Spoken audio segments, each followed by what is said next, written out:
So Wretched, when did you like start with Souls? Tell me a bit. I did not play any Souls game until Elden Ring came out. So And I started Elden Ring like in I don't know, April, May. So I didn't even play PvP until like October or September maybe, July maybe. I don't know how months work. I don't know how time works really. But don't know how time I don't works. have a whole lot of no, it's beyond me. But yeah, I don't have a whole lot of experience in PvP, but I've gotten good anyway because I don't care. All right, so similar to me, except that I've played the Souls series way back with Demon Souls, I think, but never really done PvP. So. Oh really? Oh, I had no idea. Uh, I just like always kind of assumed that everyone who's like a newcomer to like making content and stuff has been like either picked it up the last game or like the most recent game or something like that. No. I didn't know you were that long. That's very cool. Yeah, I think I talked about it on Sunday really quickly with chat. It's really appreciative of like the community, like very welcoming, and it's fun to make content here. Gotta say. Yeah, everybody's very cool, and making the content is very fun. It's just fun to do stupid shit, really. Yeah, right. And of Yeah, course. I think that's, sorry. Yeah. No, I think that's like a big part of the framework of like invasions. It's like I more and more I feel like there's a divide between people who like really like duels or like really like invasions. And like the invasions people I feel like just like last a lot longer playing these games just because like there's so much more variability. It's just like just wild shit can happen to you whenever you do an invasion, where it's like a duel, like I find like the duel community kind of falls off like once all the content is done for the game and like after like a year or two after that, just because it's like what else are you gonna get out of a duel? No. Yeah, the meta kind of gets solved after a little while as far as duels go. And people kind of figure out what the best thing is. Whereas in invasions, you got to switch it up all the time, and you never know what the fuck's going to happen.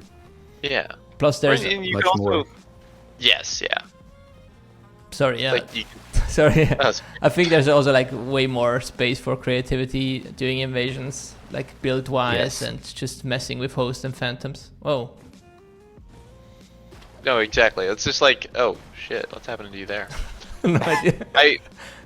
I honestly really hate invading. Slug float. And then the like shining grounds or whatever, just because it's like always something like this where it's like I'm in a tunnel and I have no idea where they could possibly be, and I'm having to jump over like PvE that is like desynced. But yeah, it's like also like I feel like duels, the point of a duel is just to win, right? And like the point of a duel, like of invasion, is to kill the host, but like there's so many things to do before you kill the host. There's so many things that you can do. You can be super efficient if you want and just like absolutely demolish people, but like I think a lot of the most fun invasions are like either messing with the party or killing them in different and interesting ways. Just like places like what was it, the Runestrewn Precipice or whatever. Just like all those ledges are so fun to mess with people on. Yeah. And it's just not something you have in duels nearly as much. Runestrewn Precipice is great. Like you get there and you're like, oh, they're not up top yet. I can get up top and start fucking shooting arrows at them, knocking them off the cliff. So good. I love it. My favorite like is like all the gravity magic that we have now. It's just like pulling people off ledges. Yeah, like on the Bad Red Man, GaelTheVapeMaster has always got some kind of gravity bullshit going on. Gael the Goat. He's got some great videos. Yeah. I have not checked them out. If someone can drop a link to that in chat, I'll definitely check those out. I'm always looking for new people to start watching. Yeah, that subreddit's got some good stuff. I mean, it's Reddit, but Oh, it's right. Yeah. No. Yeah, these people love their projectiles. No. For real. Especially the phantom there. So let's see if I can dead angle this. It's got everything. Alright. yeah. Nice. Oh, that was good. Ballarol, I considered making the Zephyrs a covenant for like the era event, or ERA event or whatever. But I think JM's Covenant is basically the same. It's like it has a lot of the same like requirements, and it has like a ton of the same vibes, and like I guess a little bit lore of what they're going for. So if you're looking for something like that, definitely like check out. I think it's the Tempest Troop is JM's Covenant. I like the Zephyrs never really got going out past Stormveil, so I kept it there. Besides, I want to do something a little different for Dashing's event. Oh, tell us about the Zephyrs. What's that? Oh man, so back before we got the near far invasions, like the Wex test for invasions kind of stuff, right? It was just like you had to kind of invade. I felt like you had to invade early in the game, otherwise like activity was like so hard to find outside of like a few very specific areas that like meta. So like I created this player covenant that was like I think like rune level 25, and they were like invading and hosting around like Stormveil. And it was just to like try to generate more activity, both like organic and inorganic, just around that area. Ooh, the guy has the tail. I love that. Nice. But like there's some requirements of like you have to use like things that relate to the storm, because the Stormveil is all about like storms and like the Storm King. So like a lot of wind, ashes of war. You could use lightning and frost and stuff like that.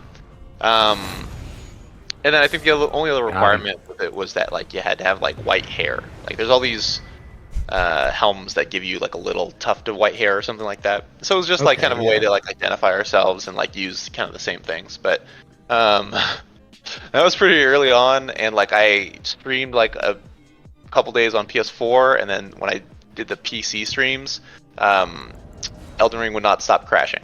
It was like still early on, so like the game was still so unstable. PC? Yes. Yeah, and it was like hard crashing my PC. I was like, oh fuck, like I cannot keep doing this just for like my own sanity, but also like the health of this PC. So did not work out. Kind of crashed and burned for that second day, but I don't know. Could be fun to go back to at some point.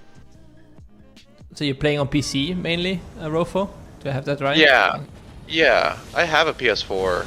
It just I don't know. I don't like using the PS4 as much as the PC. I also work on my PC a lot, like 2-3 days a week, or probably 2 days a week. So it's like everything I have is just like right there. Yeah, PC gang. PC gang's nice. I like, and it's just like a little easier to make builds for. Yeah, that's for sure. Don't have to worry about getting things. Yeah, and with Elden Ring being so big, like just so massive as it is, it's just like I don't always want to like start a new build from scratch. Right. I have a couple builds on PS4 that I should break out and play with a lot more often, but PC's just easier, and I'm lazy like that. What's up, Montage? Montage is here. Yo, Montage, welcome in. Another great streamer. Yeah. Also on PC. Oh, is he on PC? Okay, I didn't know that. For now. Now? Yeah, for now. We bully him to go come to PS as well. Well, not sure if bully is the right word, but you get the gist. Oh, no. I get what you're saying. Wait, always bully. No. Oh, nice Stormcaller there. So, Wretched, I would imagine, like, your takes on crossplay, but Maya, was like, is crossplay something that, like, PS players want at all? Or, like, an option for crossplay? I wouldn't mind, to be fair, like anything that increases the player pool. But the problem is, the problem I have with PC crossplay will probably be Chinese VPN player. Yeah. That would be like the worst offender, I guess.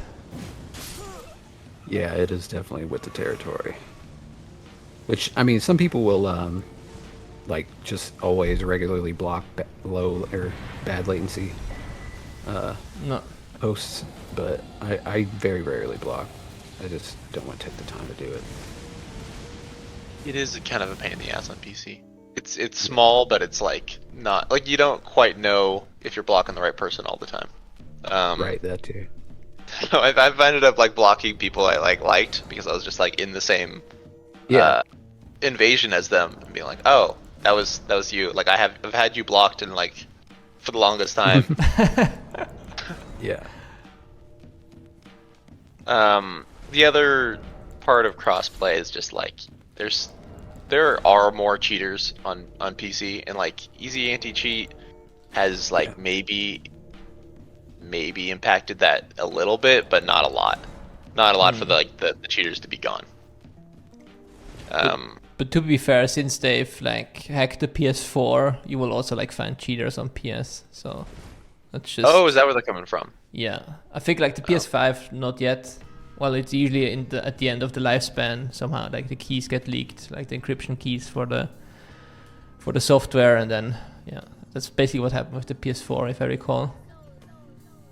I think an option to turn like crossplay on and off would be great, because there's like so many people on PS that I want to play with that I just can't.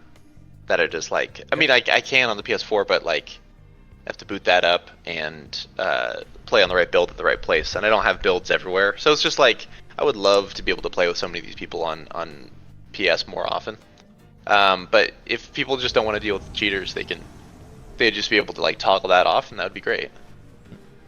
I mean, you have that in cross-region matchmaking, basically, right? So you could have just cross-play, but then like make actually this setting here, the cross-region play, make that work correctly. Yeah, and that would like absolutely. probably take care of like the leggy stuff. Somebody told me, I don't know how accurate it is, but somebody told me that the crossplay thing only works in Japan. It only like turns on and off whether or not you match with Japan. Yeah, we heard that before. It's like an urban legend or myth or whatever you call that. Yeah. Urban legend. I would believe it. It'd be really shitty of them, but. I mean, like many things FromSoft does, it's like they did this with good intentions. Does it work? Not really. No. Yeah. Oh, god damn it. You got an amazing little. I was gonna say you had a great little gank there. You got in the hole. Yeah, I'm going back in. Like I've been like staring at this hole for the past few ganks that were invaded in Limgrave there, and I'm thinking, how can I utilize this hole against ganks? Yeah. And I'm just so right now I wanted to jump over it because like here somewhere, like if you invade at the Gatefront Ruins. If you run back here to the Murkweather coast, like where you have like this ruined piece on top, there's this small jump here that you have to train a bit to be able to do it, or you know exactly where you have to jump it. But as well, I had a few invasions where I just jumped it and like they thought, let's follow him, and you have instantly 2 phantoms just dying from the fall damage there. And I'm kind of trying to figure out, okay, how can I utilize basically this hole here. For the exact same utility. I've seen people do it. Great. I just love that they put a hole with like no other purpose in the map, where they're just like, what is this? Usually that's like the only one. Yeah, there's no other like just holes in the map that like gets to kill you or like are supposed to be like you like looking up into a cave or anything. It's just a hole. I was like, it's just another fuck you to new players. Or to ganks, maybe. Great. Yeah, I hope. Let's figure it out. Let's see. Is it the same group here? Or it's somebody else? That is one thing I find odd, is that you can just have a 3v1 and like your only recourse is to kill. Is like have one of those people die, but like so much, and like hopefully you can get like another invader in, but so much of that time, if the invader is not there, you just get another blue. It's like, I'm actively like punished for like doing the right thing. Is this Duel Rivers of Blood? Is it? No, it looks like a Moonveil. Oh, he's got no health. GG's. Insane. Yeah. Great Vikes cosplay. Great Vikes cosplay. 10 out of 10. Very accurate. Yeah, I love the time he spent on his face. One thing that I've learned over the past year of playing this game in Invasions is like it's all about taking or like bringing a group from 3 down to 2. That's like the most important part when you invade, at least for me. Yeah, because their attitude gets totally different when it's just the two of them. They're like, oh, this guy's serious. You know, they're no longer aggro, super aggro. Yeah, thanks for dropping by, Soulspawn TV. It was fun having you. Have a wonderful Monday. Montage says it. I had a Redditor in my chat tell me hot swapping is slur and cheating. If it weren't for the slur, I would have VIP'd him. Unfortunately, I had to ban. It's a take I've noticed a lot more and more. It's like really since people started like hard swapping a lot more in DS3, as if they weren't also hard swapping in previous games. But you know, I think it just became more popular. But that it's like cheating, and it's something that FromSoft has had every opportunity to change if they really wanted to. And there's a lot of like really easy changes you could make. To like if you didn't want people hard swapping their weapons, but it's just like, well, it's something people get really upset about, and I don't really understand why. I think it's just like they're upset that someone has a skill that they do not want to invest the time to develop. But it's like getting mad someone else can parry you. It's like, okay, like it's part of the game. Maybe we're not using it exactly as intended, but like that's kind of why these games are set up as RPGs. Is that you're supposed to be able to figure out their like ways to make these mechanics good, in ways that probably the developers weren't intending. Yeah, and I mean it adds so much to the game. It adds like when you're just focusing on like one weapon for a long time, and then like you and whoever you're fighting with have kind of gotten into a rhythm, and it's like you could just drag it out, or you could swap to something else and mix it up, and it adds a lot to the combat. Oh, definitely.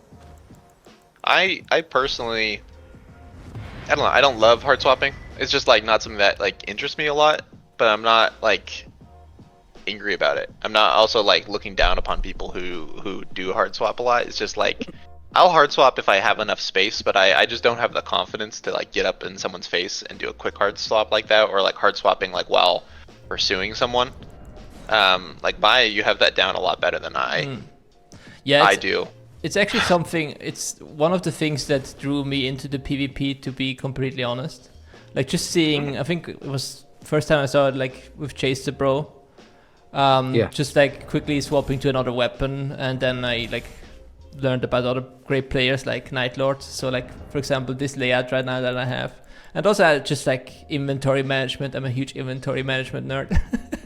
Yeah. Just trying to find the optimal setup, but like just watching Nightlord like do stuff like this, like just a quick hard swap to a Moonveil and then back to the double Great Spears. It's just like enjoy it so much.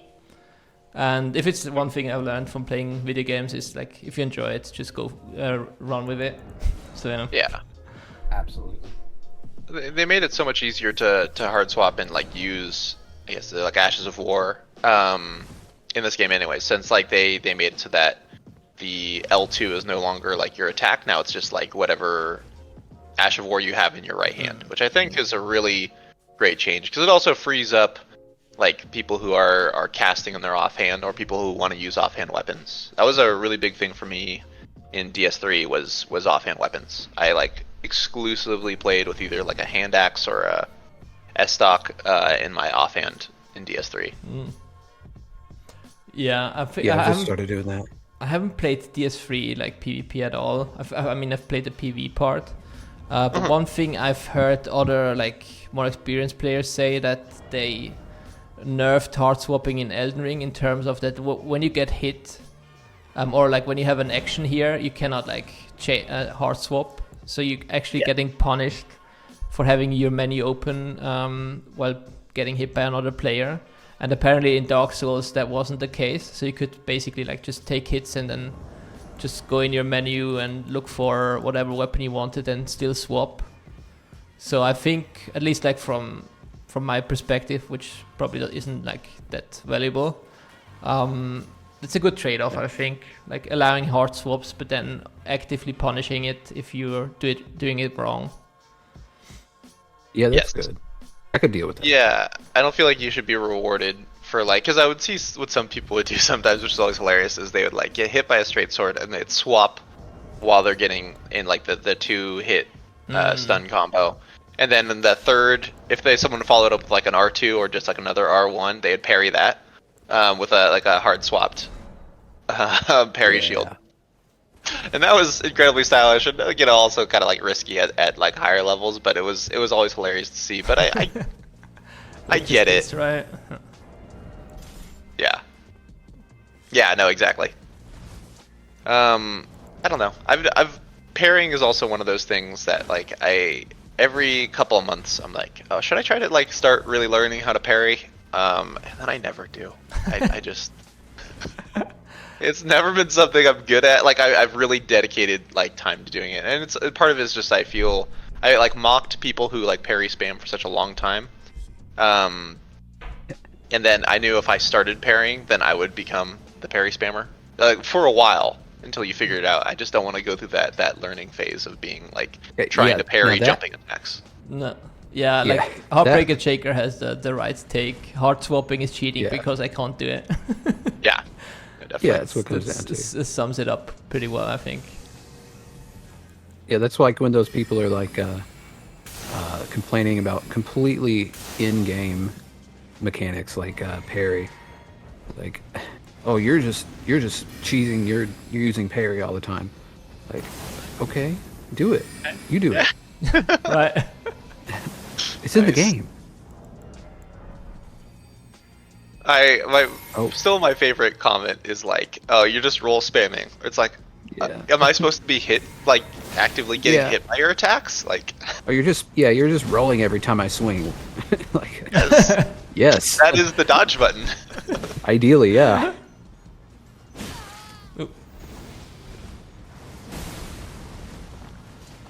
Yeah. Okay. So to learn to parry, what I did was, and this is kind of where Lil Bebo came from, was I just made a really stupid looking character that I didn't care if I died, and I didn't care what I looked like.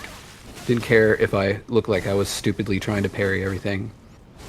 And it worked because I just stupidly tried to parry everything until I figured it out. It was like putting on a little mask of stupidity until I got good. I like that a lot. Yeah. Okay. That could be a good way to get into these things. Is I'm gonna cosplay as someone who's doesn't know what they're doing, and just display that. Okay, I like that. It's the lore version of learning how to parry. Yeah, lore version of getting good. Oh my god. There's a Plessy. Oh shit. Love it. Again. Oh yeah. Alright. Kind of sick of you Not guys. too high up in the air. Expertly jumped. Alright. Where's my Waves of Darkness? Oh shit. Here, and there it is. Neocortex says he's got 100% parry success rate. It's very impressive. Wow.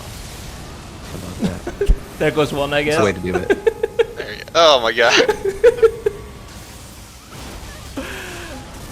I swear to God, sometimes they just take care of themselves. You just have to survive, basically. Yeah.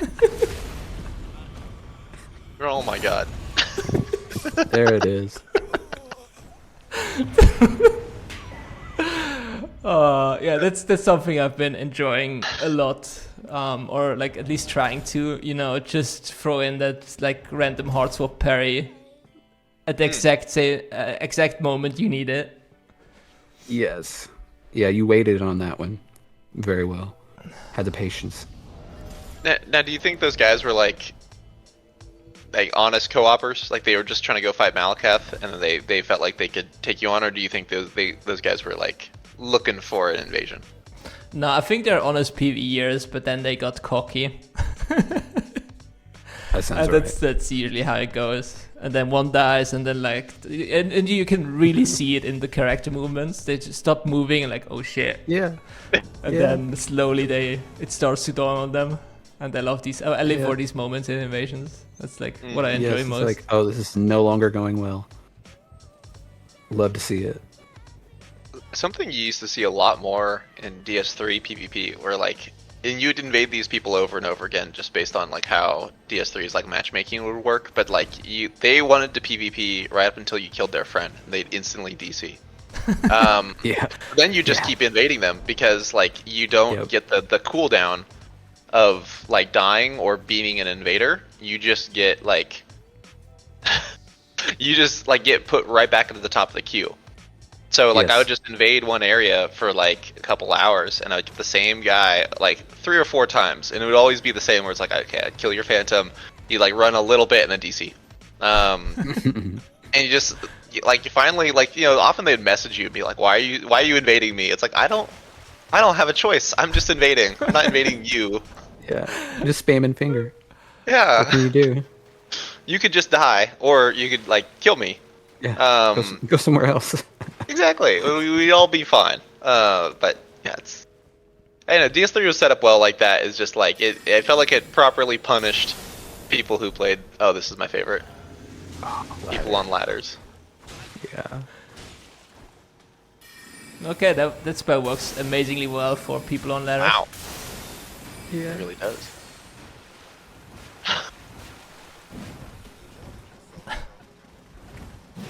Oh. Frame trap. No. Not a place you want to be. Yeah, now I'm screwed now. Spikes. Yeah. Is that double dragon halberd? Jesus Christ. I swear, Waves of Darkness on an build slaps so hard. I love it. Lord. Cabmanson, welcome in, first time chat. Sup with RofoTheGyrm and Maya. Oh, it's Kevin's son. Howdy. If you guys aren't aware, Cadmanson makes these spell combo videos of just like nice. all possible spells that combo into each other, which is really fantastic. I get a lot of ideas from just like watching them. They're all like a minute 30, but there's like a ton of examples of like these excellent spell combos. A lot of Grank's Boulder. And Grank's Boulder and like it was a O Flame combo into like so many different things in this game. We get a link. Yeah, let me find a link real quick. Yeah, post a link or like have Griff post a link. Yeah, welcome in, Cabmanson. I actually know the videos, but sadly I'm not that much of a caster in Elden Ring, at least for now. And I used to love to play casters in other games. I think like last week I uploaded like my old PvP Mage World of Warcraft movies. But yeah, it's not the same in Elden Ring. At least not until I have a build that could work. I'm like thinking about doing like a nice fire build. You like incantations and stuff like that? No, it's just like sorcery. But I think that the Magma sorceries use a bit of faith. But I haven't played with Magma sorceries at all. I've played with some of the Glintstone sorceries, Gravity, and I really dig those. I have a 125 faith build, a new one that we just made for a Taunters tongue run, where it's like just pure faith and trying out all of the faith spells. But as it stands right now, I prefer like Glintstone sorceries. So I was thinking like, okay, do a pure sorcerer, but mix Glintstone Frost with Magma stuff. Just I think there's this one Magma spell that has like a timer on it and then it explodes. And I guess it could be really fun to mess around with that, just like for zoning. Like just put a trap there, and then you run around, try to distract them and lead them into the magma. Yeah. That could be something. Especially if you're using that in conjunction with frost, and then you reset the frost with the fire. Yeah, it's good. What I've seen that's worked really well is like roiling magma, which is that timed explosion, and then using gravitas to pull people into it. There's a timing to it where you can pull people into it. If you're using these magma spells, you probably have a lot of in the first place. But you can pull people into it, which hurts them, and then they get absolutely demolished by the explosion. I have not messed around with that nearly enough. I need to get back to I had all these plans for a Magma Mage that just kind of fell through, or got like passed up for like other things I wanted to try out. But I need to come back around to Magma Mage. So Catman, Yeah, I've seen it work. while we have you here, or while I have you here, like looking at my spell inventory right now, is there a order that I could change to like make something combo? So I know there's like this short spiral into the Comet spell, but I'm not running the Comet spell right now. So I'm really like wondering maybe. Oh, great. Wait. Great. Uh-oh, you're behind a wall, aren't you? No. Great Glintstone Shard is like light Comet. It costs way less FP and still like kind of accomplishes what you want Comet to do.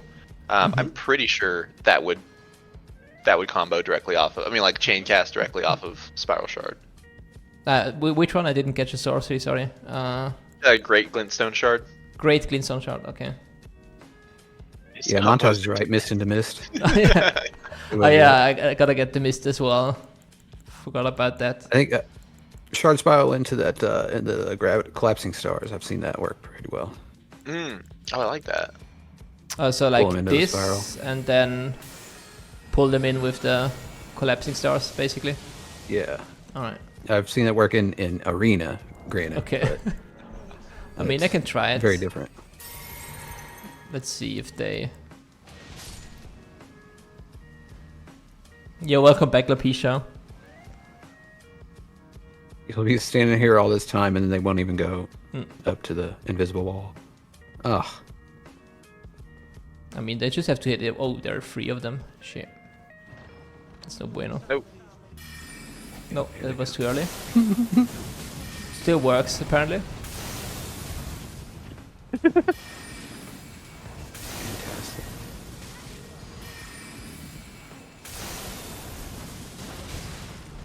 Oh. What honest PvEers have Barrier of Gold? Fair question. Nope. The ones that get invaded by mages.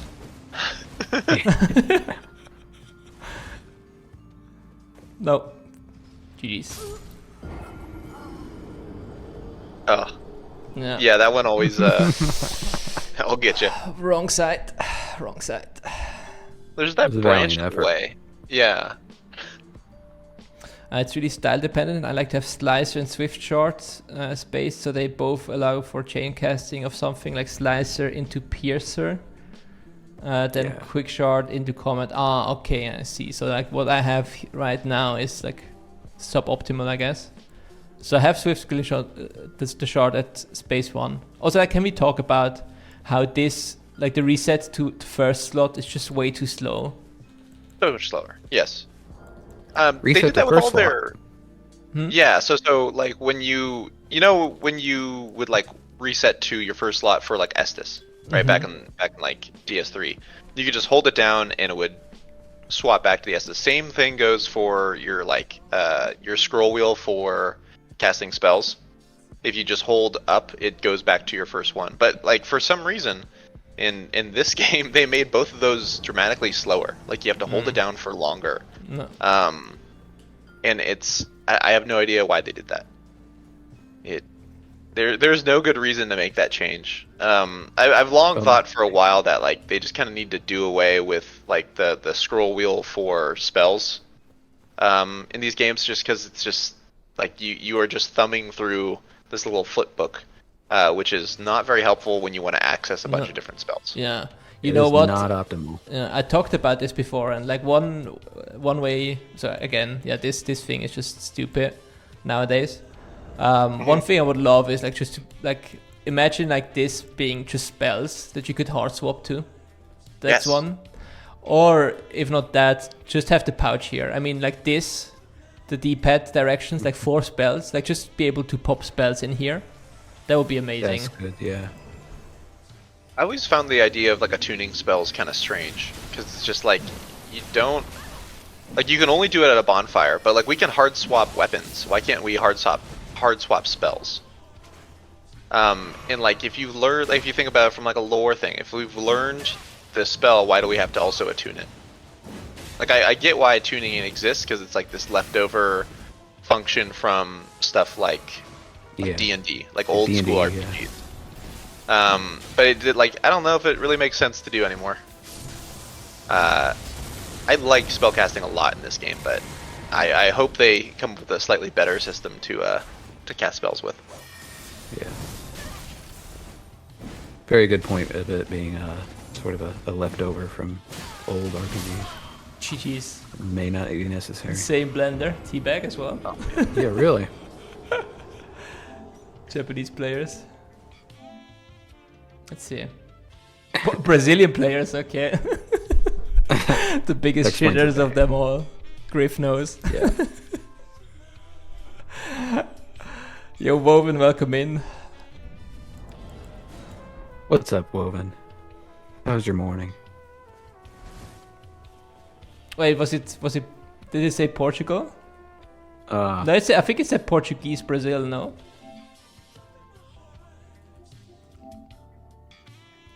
Yeah, Portuguese Brazil. Yeah. It said. Yeah, obviously Portugal is not Yep. Brazil. I've Brazil been is to just both places. big fat Portugal.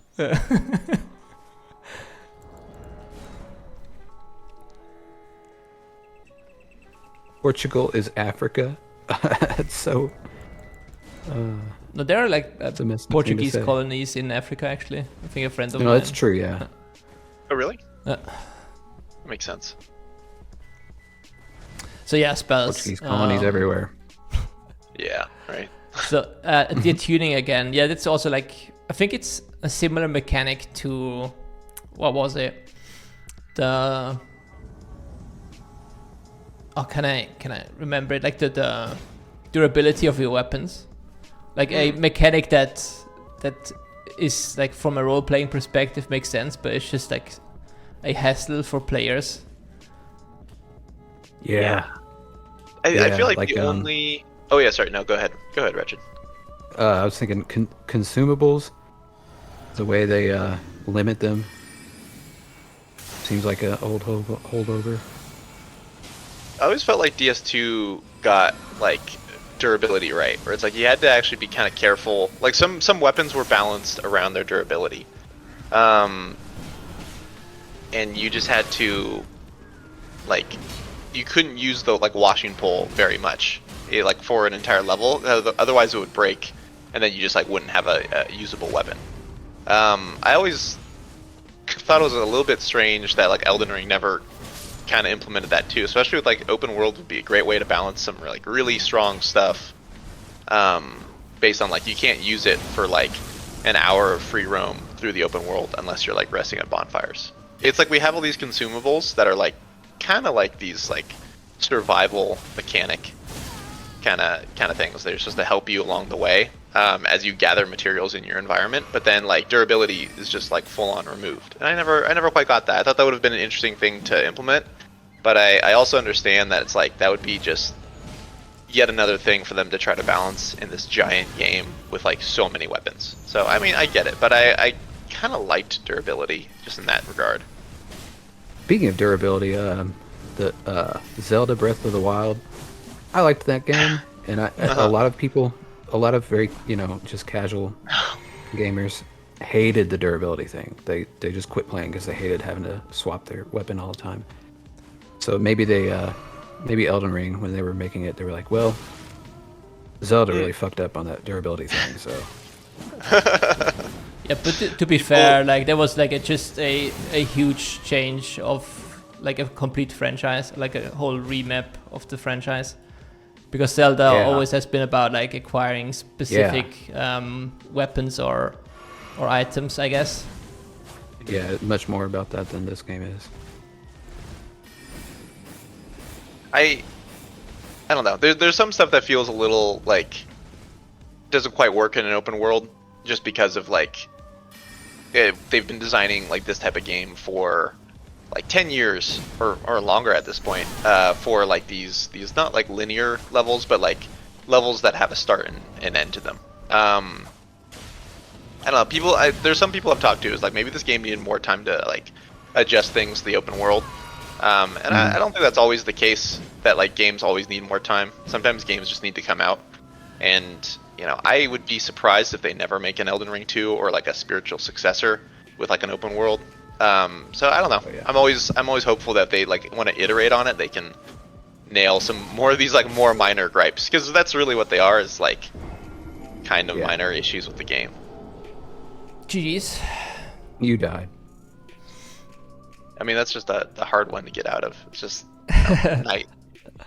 Yeah, I saw the video moment.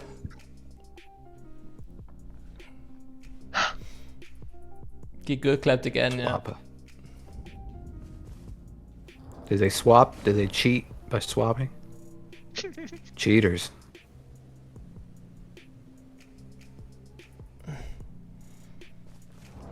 Cadmanson, actually, they're working on, like, they have stuff uploaded to like the QA branches for Elden Ring right now. So there is either like some sort of patch or like something that they're working on right now. So yeah, it has been a minute since like we've gotten anything. I think like we're gonna get something sometime soon.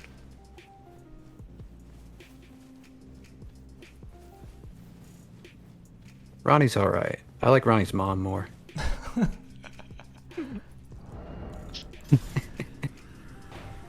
I'm a big Renala fan. Renala fan? Why is that? She's got her whole thing together. Like Ronnie's got this plan or whatever. Renala's already got the school. She's already, she's already done whatever Ronnie wants to do. She's got it together. She's more responsible. Interesting. I like that Ronnie's just hanging out watching over her mom. It's like she also doesn't really get that mad if you beat the crap out of her mom. She like, will buff her up in phase 2, and then like later you're like, you don't care that I beat up your mom? She's like, no, not really. And dad.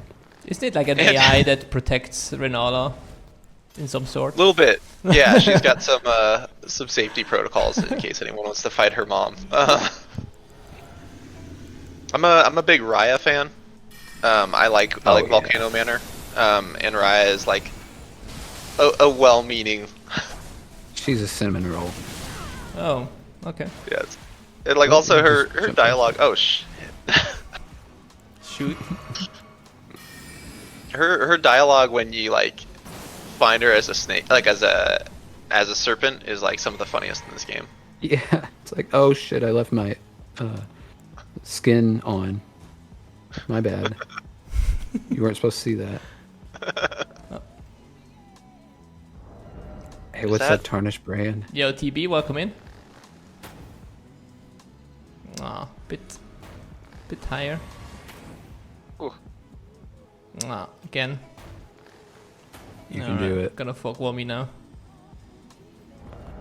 Hail Mary. Damn.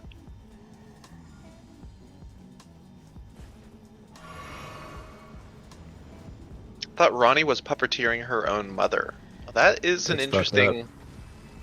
That's kind of an interesting take, though. I kind of like that. I don't like. I could definitely see that because, like, the Raya Lucarians are all about like puppets and making people. Like Carian Manor is just like full of puppets, and Ranni clearly employs dude like what's his name, Celivus, whose like whole thing is he just loves making puppets. So I don't know. I kind of like that take. I think there's something definitely there.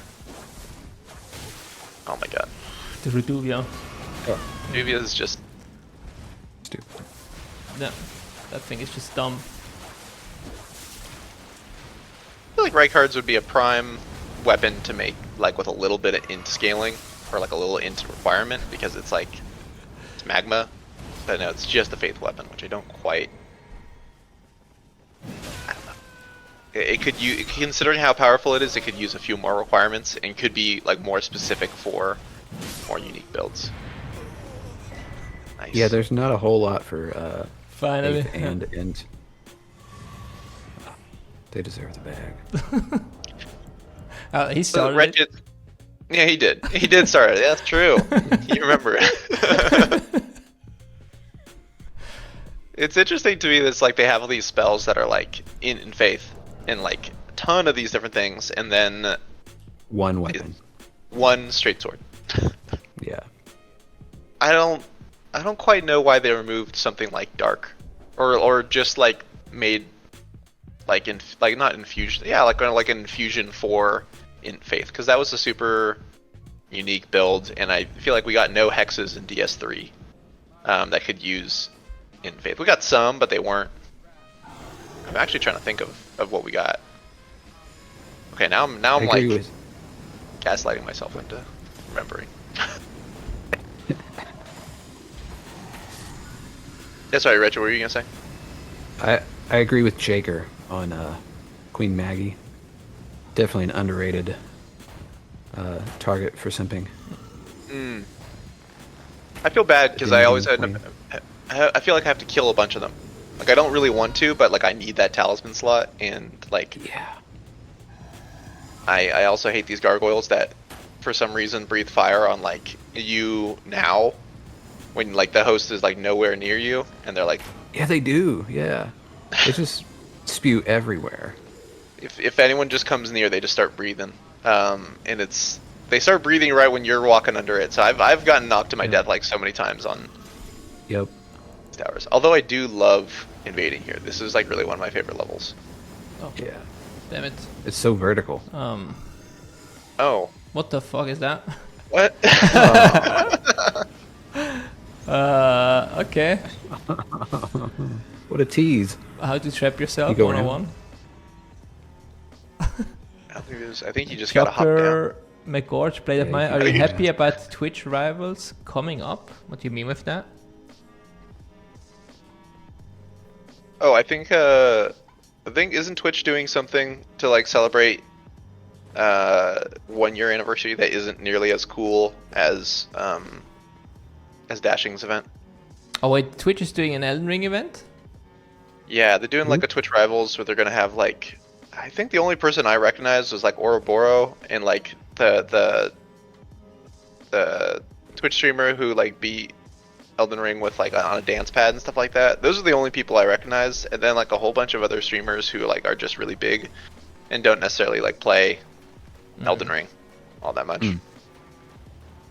Which to me leads me to believe that like we're gonna see something around then. I have no actual information, but just like if Bandai is setting this up and trying to draw like really popular people into the game right now, I don't think it's for nothing. Okay. Yeah, like sadly but I if they cannot didn't participate have- in the event this weekend. I'll try to at least join like Curse's team, but yeah, I'm quite busy.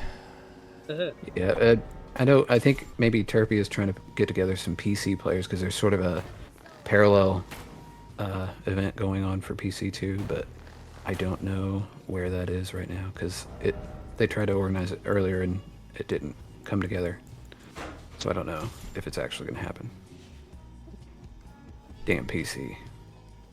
I mean, Dashing's thing is gonna, like, I think my Covenant, like the Mist, those that live within Mist, like most of us are on PC. I think we got one person on PS, which is just Prin doing his Deathblight build. Oh man, Always is it gonna work? No. Fogwalling. At least you damaged him. Yes. I do find it odd that they also delayed the time. Like, it used to be the moment the host... Sorry, I should give some context here. It used to be the moment that the host touched the fog wall, everyone just gets kicked out. But now they have to, like, actually enter and go all the way through. And in that time, you, like, have about, like, 2 seconds to do as much damage as possible. Which, like, I don't... I will take that time. Yeah.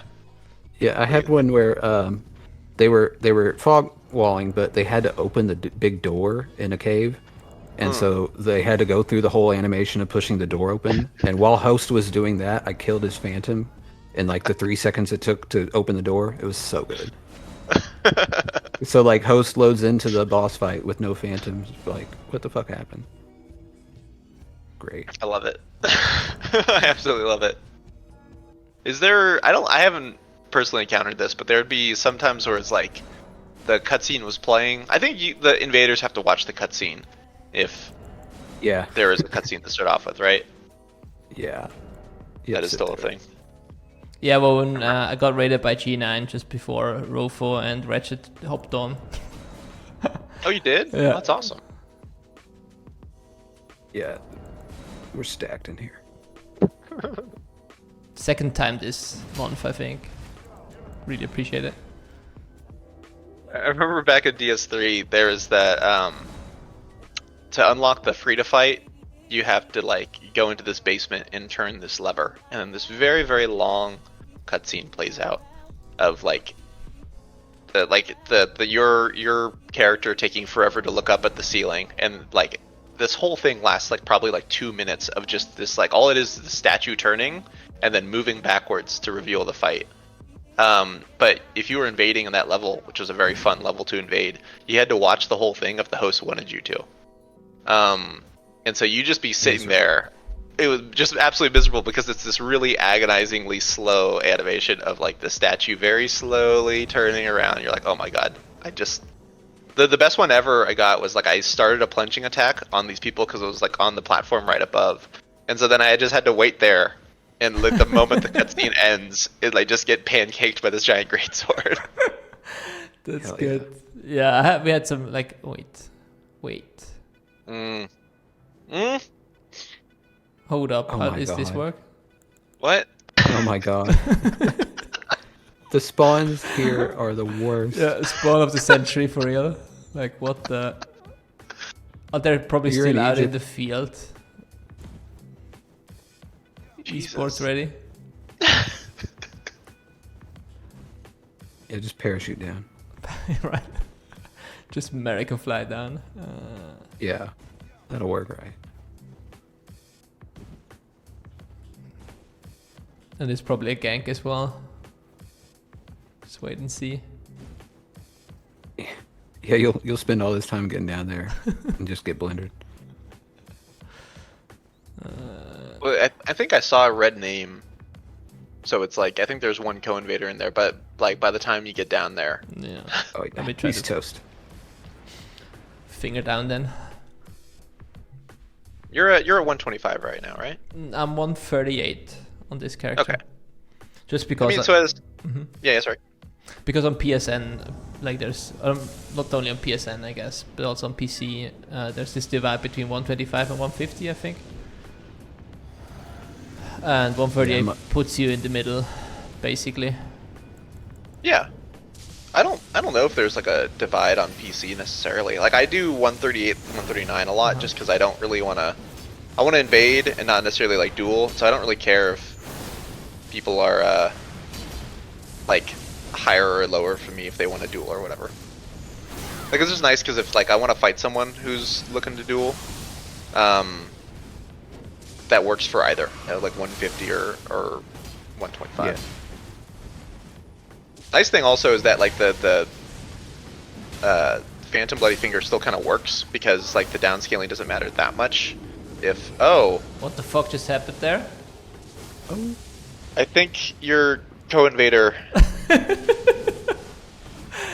robbed you. Exploded me? Holy shit. Yeah. Poof. Cloud of blood. That's the second time this week. I think yesterday we did some arena and then I got poofed by Swagster. And he was leggy for everybody else. And then suddenly I just run through the arena and I explode. First time that happened to me. I'm still a little shocked by just how many Reds, like still a year later, are like attacking. Jesus Mods, what the fuck? Like that guy ran up to you, and instead of the other two people who were distracted with you, was like, "Yeah, I'm gonna get this other guy who looks just like me." Yeah, we call them undercover blues. Yeah. I mean, I've done it before on accident many times, but that's an accident. Sure, It's different. sure. No, accidents happen. You know, Yeah. like you always sometimes hit your co-invaders, and especially in this game, it's so easy just to annihilate them because everything does so much damage. And you're like, oh, I've I've put you in the blender intended for someone else. No, I have a strict 3-strike policy. Like, if you hit me 3 times, then you're out. Then I kill you. Good way to do it. Just for safety reasons, really. No. Of course. For everyone's own protection. Yeah. Who do we have here?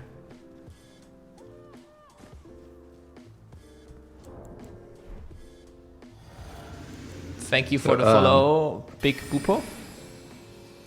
Can I angle that correctly? Oh, almost. Oh yeah, you got it. Fat roll. Oh, that's great. Damn.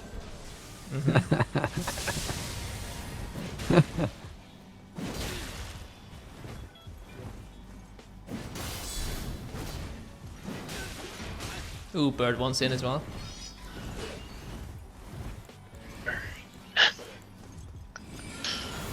Get him, bird. No. Oh no! Should have taken that awesome. trade. GG's. Those are fun invasions, even if I eat it. Long time sub on YouTube. Hopefully the bird Keep got up him. the great work, homie. Thank you, Big Boopo. Much appreciated, dude.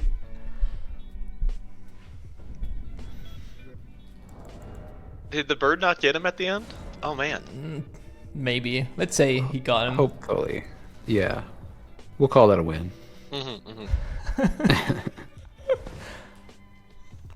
I think possibly today or tomorrow, Turpy and I are going to do a Taunters tongue run, and I haven't done Taunters tongue run before. Ooh. Enjoy. These are Have you all fun. done? Yeah. Let's Are give it a you shot. you gonna be streaming that? Yeah. We're Oh going hell yeah. to hop on the voice thing and all So that. yeah, if you're on PC, like we just shouted out Turpy, follow Turpy, and then join the Taunters tongue run. Turpy's is super entertaining dude to watch. Yeah, he is. The idea is to do 138 plus 10. That way, the invaders we get are just the ones trying to invade us from chat. Because they to be able to invade, you'll have to have a 137 plus 10 plus 4 character to match up with it. Nice. By the way, Griff, can we also get a shout out for Wretched here? Like Wretched does some cool YouTube videos as well. Maybe you can DC. Oh, is it even a DC or did he just give up? I think that's an old DC. Yeah. Why? Sad. You He just wants to play PvE with summons. Hold up.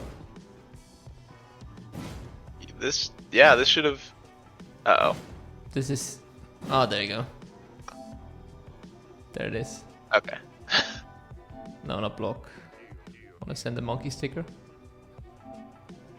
It's like the customer on PSN, you just send monkey stickers.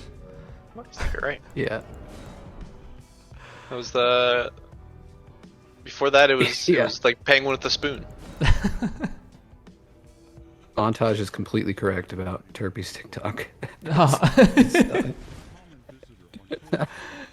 and the clips.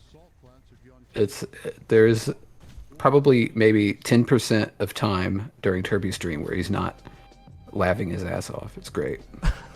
True. I don't think I've caught a Turpy stream. I think I might need to do that today. It's a good time. It's a good time for sure. Like the dance-off stream that he did, that was just hilarious. Yeah, Wait, he's you got all guys had kinds a of dance-off? tricks. Yeah, so Yeah, what he- he did was he invaded with his like dance character, not sure like what she's called, and then he just like threw down rainbow stones, and there's like this one weapon. Which one was it? Is it the Samur curved sword or? No, it's the flowing curve. So Oh yeah, the Flowing flowing curve, curved yeah. sword, where you don't, if you don't have FP, you make this weird little dance, and then it was just like, also like doing this here, like the ravioli steps, the ravioli dance. Great time. yeah, and the torch backstep Oh yeah, where you just wiggle. Mm. that one was also Yes. good. He's got a lot of moves. Wow. Invested in it. Yeah. I've seen some pretty interesting combos with the flowing curved sword in like an offhand Zamor curved sword, where they like just line up. Like the first of all, the Zamor curved sword is not a good weapon. This is like very slow in everything it does. But I've seen people use it in the offhand, and that like it just has just enough range and like just the like right amount of slowness that it can roll catch regular amounts of rolls. I love it. Oh my gosh, I love the trying to parry a spell. Yeah, he was expecting the lance. Oh, but those hurt. Oh, Yeah. The Zamor curved sword though, the Ash of War, is great. Why do you do so much damage with that thing? because that's all it does. Damn That's it. like. Otherwise, you just have a really bad dagger. Just make damage. Alright. I don't. Faith and spells. Love the combo.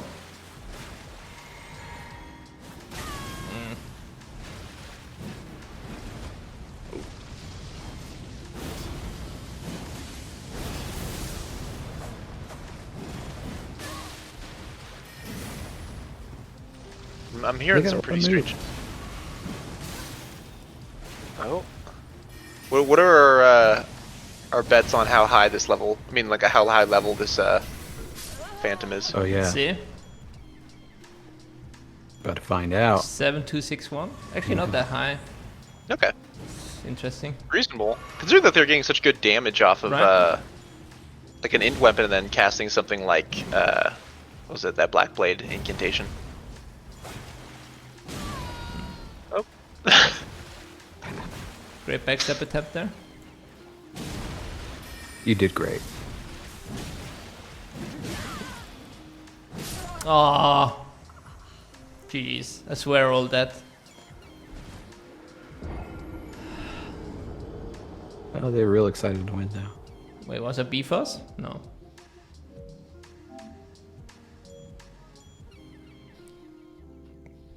All right, I gotta disappear now. Alright. I gotta take the wife to physical therapy. She hurt her arm at the gym. Oh no. I hear that. Hope PT goes well. Yeah, we'll go fix that. Thank you for having me on. Hi, Wretched. It was a great. pleasure. Very chill, very fun. I love the logo that Weird Things made. Yeah. Amazing. Shout out to Wretched. Like, follow him. He Oh, we made got the a logo. logo? Oh, let me Yeah. check that out. Nice talking to you, Wretched. Yeah, nice chatting. Have fun. Take care, Wretched. Have a wonderful week. Thanks for joining.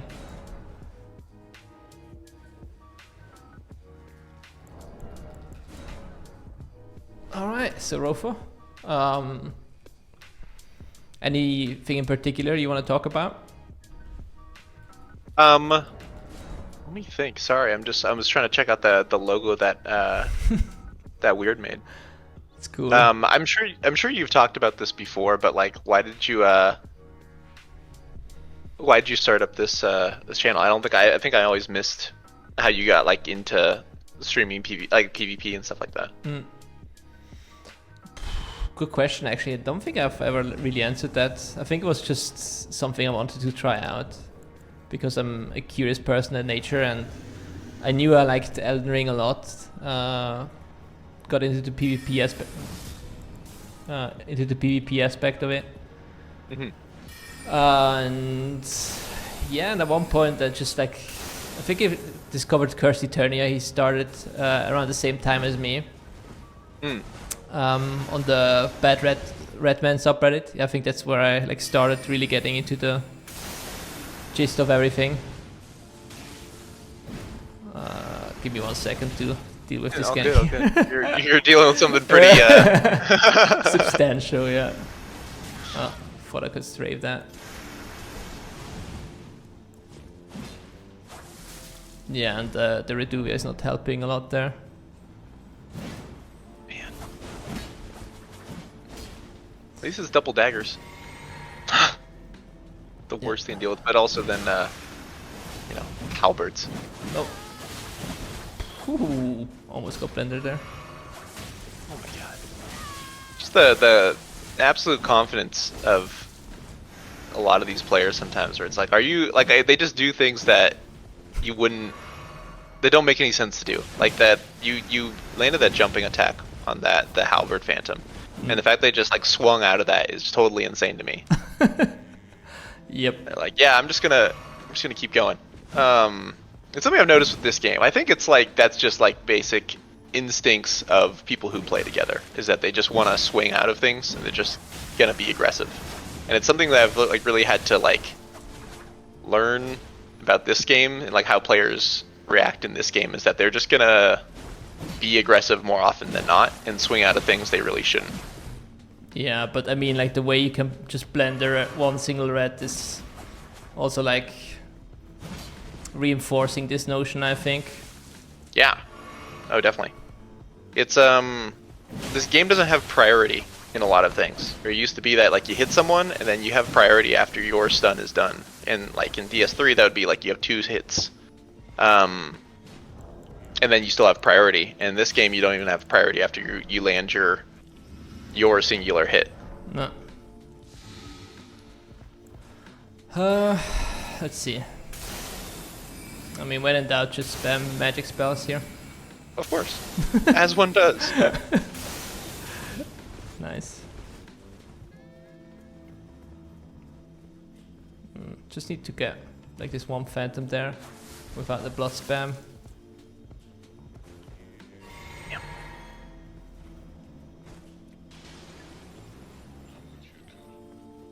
Like the blood spam isn't even really like dangerous in terms of damage. It's just like the stun that'll put you in if you get bled out. No.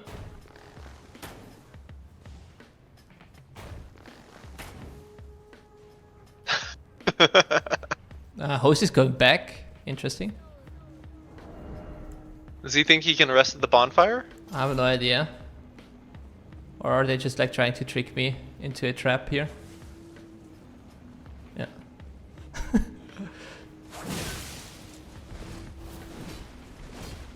I think that's what they probably did. They're like, alright, I'm gonna go rest up at the bonfire, and found that they probably couldn't.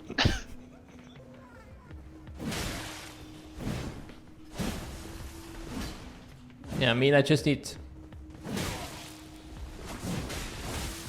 Nope. Yeah, GG's, insane. Yeah, I should have gone for the teabag. Should have gone for the jumping there. But anyway. So yeah, I joined the subreddit, and it's a really cool community if you don't know it. Wait. Mm-hmm. Did Orange just disconnect there at the end? Yeah, they both did, actually. Reset. Yeah, that's how I discovered Twitch and joined Cursey Eternia stream and really loved the vibes in his stream. Mm-hmm. And after that, yeah, speaking of the devil, and he shall appear. And yeah, that like somehow motivated just to try this Twitch streaming thing out. And that was like, I think I started with YouTube first, yeah. Yeah, I think you did, because I remember finding your channel and you'd upload a lot, and I think it was like, I think I'm subscribed when you're around like 50 or 60 subscribers. And I was like really struggling at the time to find a lot of people who are uploading a lot, because it was like still around that time where like DS3 people who I think were thinking they were going to be super into Elden Ring, like stopped making content. They're like, I'm not into this. I'm not really having fun doing this, and they really fell off the game, which is fair because you know it's not the same. It's not for everyone. But I was desperately trying to find more people to watch because I like had time to watch YouTube, and I was just like, man, I want to find people who are liking this PvP because I am too. And so I think that's why around when I found your channel, and you're doing a lot of stuff with like hard swaps, and you were using the claymore really effectively. I'm like, okay, this guy knows what he's doing with this. Oh, god damn it. Oni-chan? Oh, jeez. No. Yeah, so I think I started doing YouTube videos and then got into streaming, but I think the main reason why I started streaming as well was because like kind of short on time when it comes to gaming or like being able to play this game. So I was just looking for and when Elden Ring came out and I decided to get into like creating videos for YouTube, I just took like a month off, or like 1 month or 2 off from like work, because I'm self-employed and we didn't have many like a lot of things to do, so I was able to like scale back the main operations and then like just focus on getting better at Elden Ring and creating content. But now I'm back to more like regular work, and I wanted to find a way to be able to still push out YouTube videos, but don't have like that big of a editing overhead, because editing videos, and can suck up a lot of time. And then I was like, hey, streaming could be cool, because I could just get used to talking into the microphone, also like learn how to play while talking. It works sometimes if you're playing less skilled players, but like with a gang from before, like there's no way you can like do live commentary on that without like completely focusing. That's why I also like this Recusant Radio idea. Like I usually have like Iced Estes just hanging in, super chill dude, and then he just comments my gameplay. Okay, like this, for example. Yeah, like exactly like this, right? Oh, and he fell off the edge. Incredible. Yeah. Whoa, Woven the Weird, thank you so much for the sub. I think Cadman's son asked this, which I think you kind of answered, which is like, do you like YouTube or streaming better? So the thing with YouTube is I've never really like done a proper YouTube video. Like that you would think of YouTube videos more like really thought through. You make a video script and then you put something extensive together that people can enjoy. So I don't think I've ever like done one of these. Like the biggest thing I've done are like some PvP compilations with nice music, because I always enjoyed making those back in the day when I was playing World of Warcraft. Yeah. But now I'm actually working on a proper video, and I'm actually writing a essay, and right now it's like 2,500 words, but I'm still like editing the essay. And then at one point I want to just like collect footage and then do a voiceover and make it a proper video. And the video is basically about like just my journey the past year on like getting better at Elden Ring. But I don't want to make it just about Elden Ring. Like my goal is to make it more about like skill acquisition in general. And the first video is about deliberate practice. Like how can you get better at something while investing as little amount of time as possible. Just stuff I've learned from doing gymnastics and learning how to program myself. Stuff like that. And I guess it's also like one reason why I got into streaming, is just to share a bit of like stuff I enjoy, and learning is one thing I enjoy. And if you can like bundle that up with learning how to get good at a game and kind of like break the process down, you could basically apply this to any other endeavor in your life. And I guess that's the reason why I started streaming and making these videos, just to be able to like inspire people to just do something they love, get better at something they love. And that's absolutely. that's the Blade of Maya lore, I guess.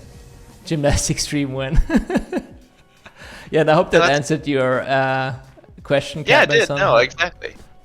Oh yeah, no, sorry. I answered Cabin Suds, obviously, but yeah, no, I totally get that. I've never considered it like, I don't consider myself a very like high skilled player, but I've always wanted to get better, just like at some fundamentals. I think recently my fundamentals have gone down the drain just because I've been like you say sometimes earlier, why not just like spam magic to win? And since doing that, I feel like I've gotten worse at the game. So I'm trying to like get back to those fundamentals, and I find myself watching more and more YouTubers and like Twitch streams to try to like get back to that. That makes sense. Good question.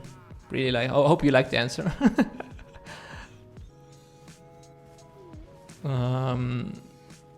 So yeah. These guys just trying to run to the. I don't think you can actually get up on that thing when there's an invader in the world. Can you? That's quite interesting. Like a lot of Taunters tongues recently.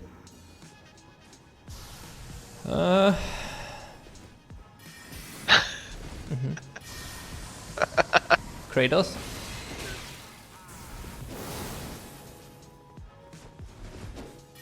Wait, is that waves of gold here? It is. Or like the sacred relic sword. Do it.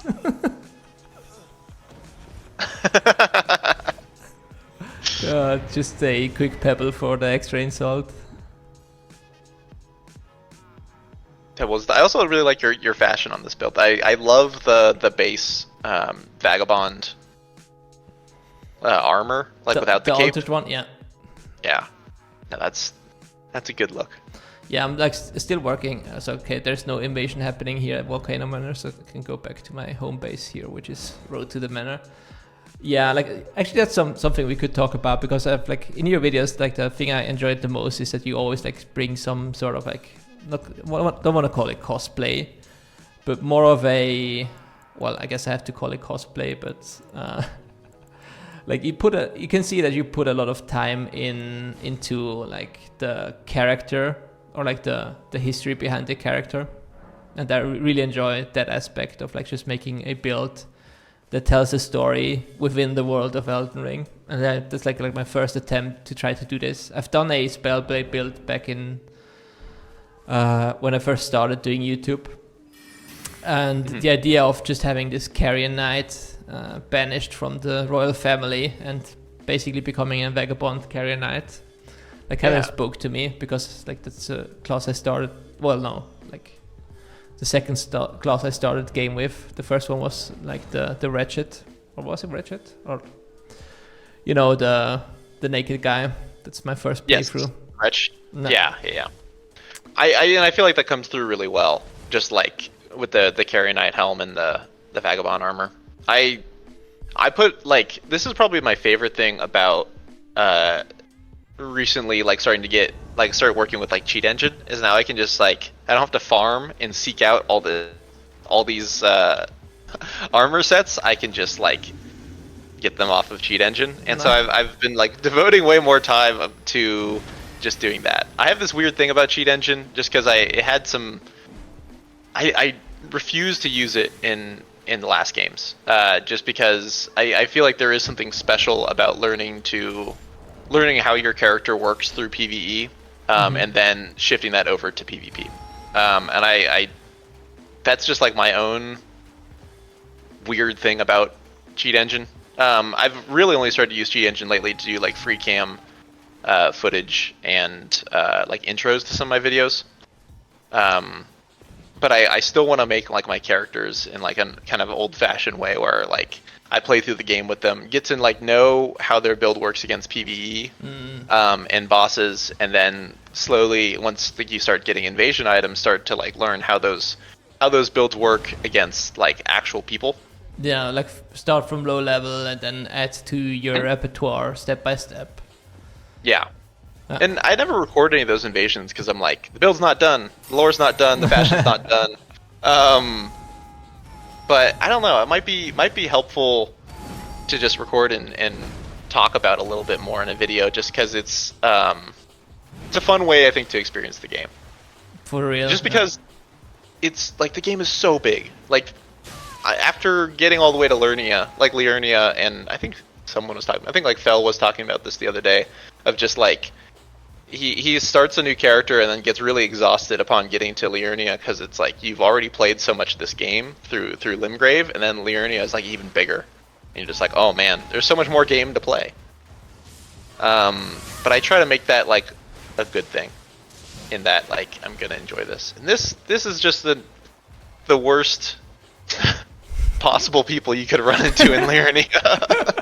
Actually, on Sunday, I actually looked for these people, because it sounds crazy, but sometimes I enjoy these type of gangs.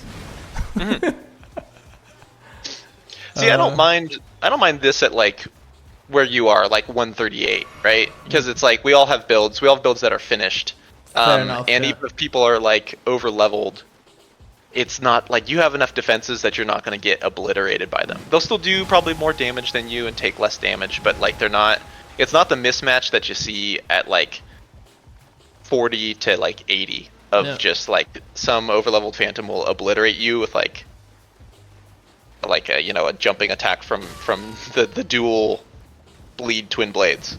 Yeah, especially if you have a max level summon. Or facing that. Actually, like, where are the lobsters? I think they should be here, right? Or am I completely wrong? Kind of. I think you're a little off. I think they off? More to the academy there. Yeah. Oh, now you're by the Church of Blood. Really, again? Yeah, I think you did a big loop because that's off to your left. No. Oh wait, okay. I know where the lobsters are now.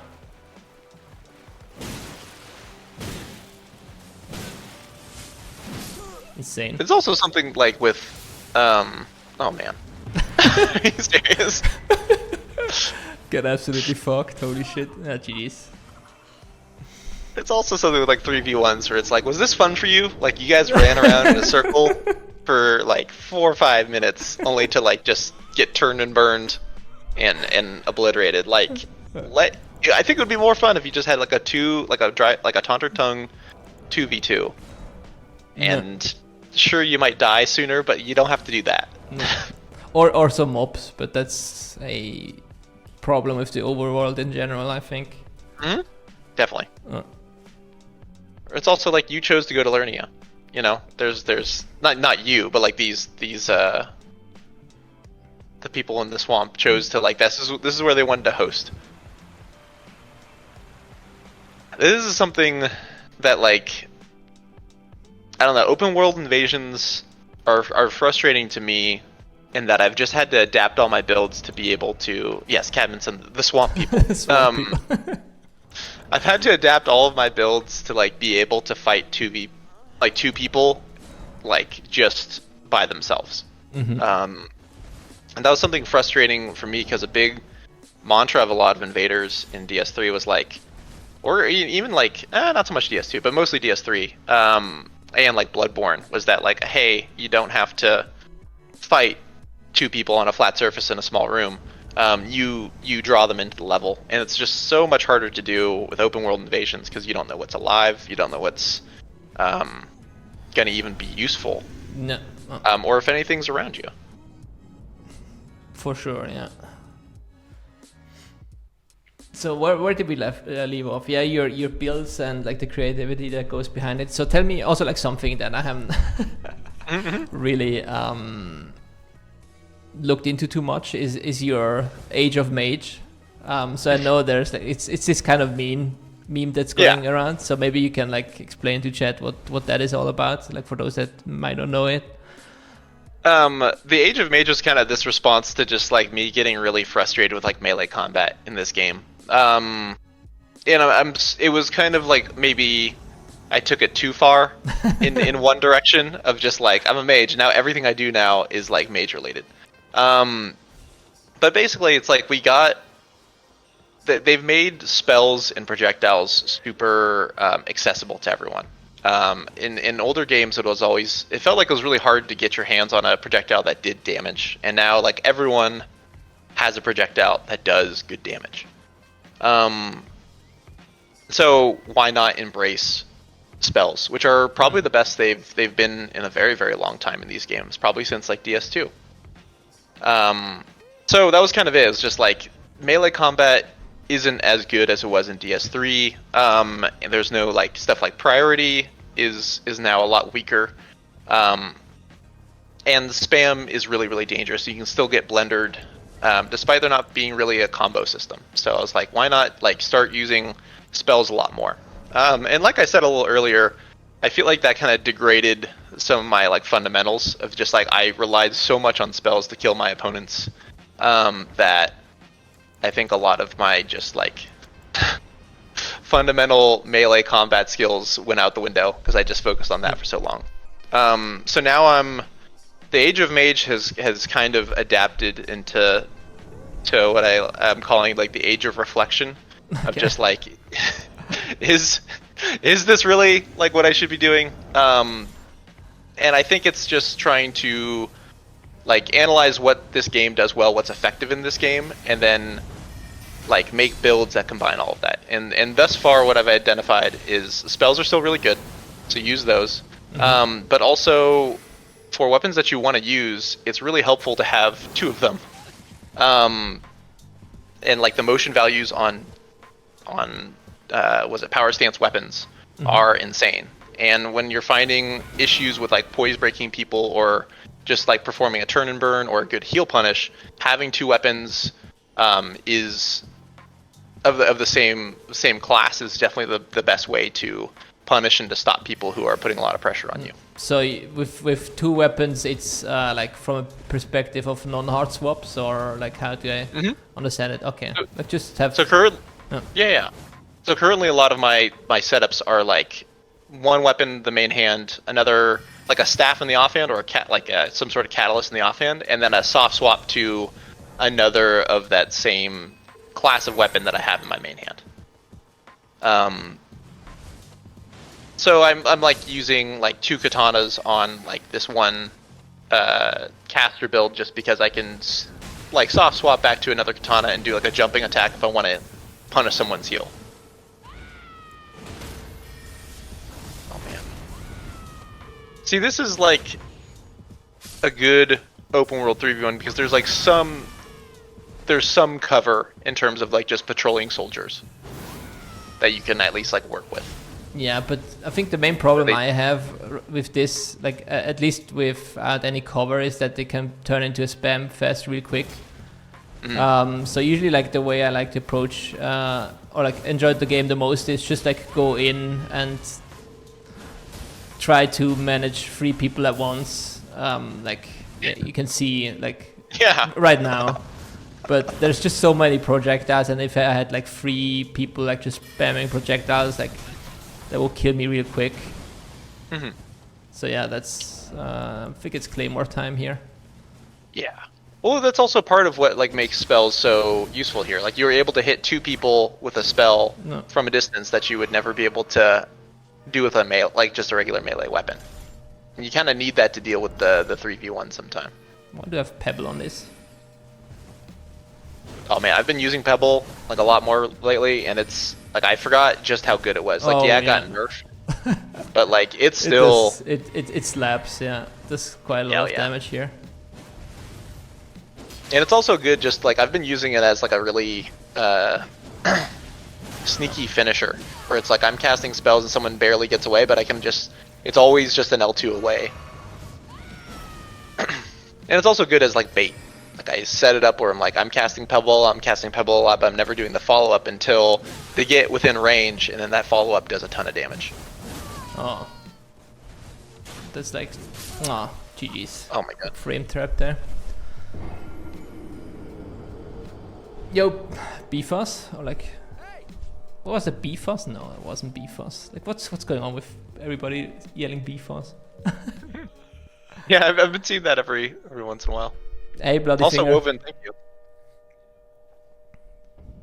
Get fuzzed. Let me try to re-invade here. That was fun. Let's see.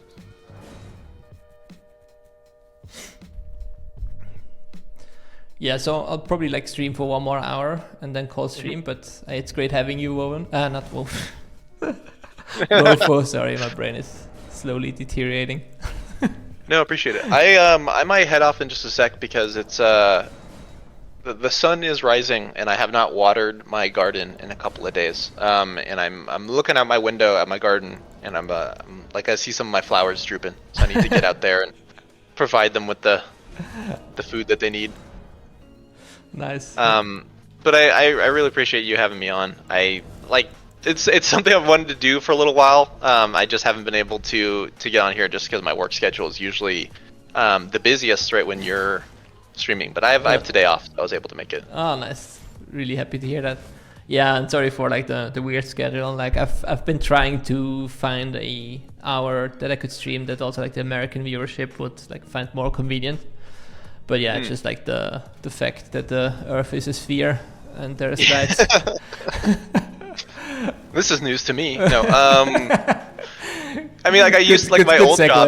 Good segue. Can you have like the Alex Jones gif in chat here?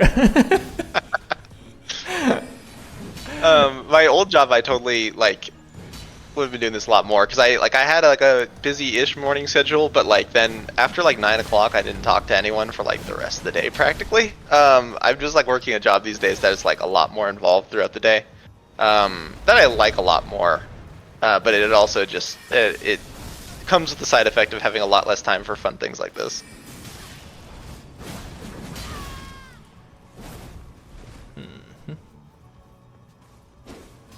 Jumping attacks, man.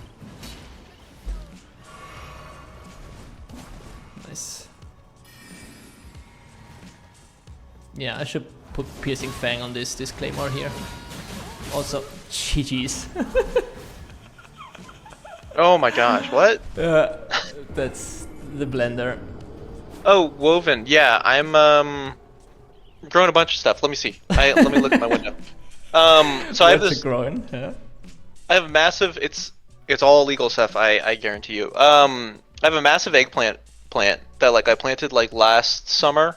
That's still been going, and I have like probably like I'd say around like 12 to 15 eggplants growing right now.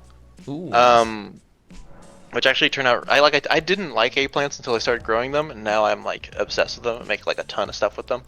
Growing some iceberg lettuce, which are pretty easy to grow where I live. And then I got some leeks and some red onions and a bunch of different kinds of flowers like Gerber daisies and like marigolds and stuff like that. And then I have about 60 radishes that are starting to sprout, which are really, really tasty once you like dig them out of the ground. nice. That sounds cool. Where I live is kind of strange, like not that strange, but it's I just live in like the southern part of California. So it's like we kind of only have like 2 different versions of summer. It's like either hot summer or like slightly cooler summer. So I can kind of just grow whatever I want all year round, which is kind of like why these eggplants are still going. Like I grew and harvested like 3 very large sized eggplants like during like November, which is not supposed to happen. But it's nice because I can just grow All year round. whatever I want. Yeah, all year round, and it's just like, oh, I feel like doing this. Yeah, no, Woven, exactly. I think this summer I'm gonna try to grow some like these mini melons. They're like they make these like apple-sized melons on a vine, and that sounds pretty tasty to me. So we'll see how that goes. I'm in a constant war with like various animals. Like there's all these rabbits who like to get in my garden, and there's also like the birds. A little while ago figured out they could eat certain types of my plants, so I'm always like kind of at war with like various critters. It's a fun hobby of mine. Amazing Duel, by the way. Right. But yeah, I gotta go tend to that. I gotta go become Rofo the farmer. Nice. Yeah, enjoy your garden then, and your morning? No, it's California. Morning for me. Yeah. Oh yeah, 10 a.m. Cupertino is 10 a.m. Yeah. Okay. Thanks for having me on. I really enjoyed this. I'll try to make another one sometime soon. For sure. Thank you so much. Hey, have a great rest of the stream. Thanks everyone. Have a lovely day. Bye.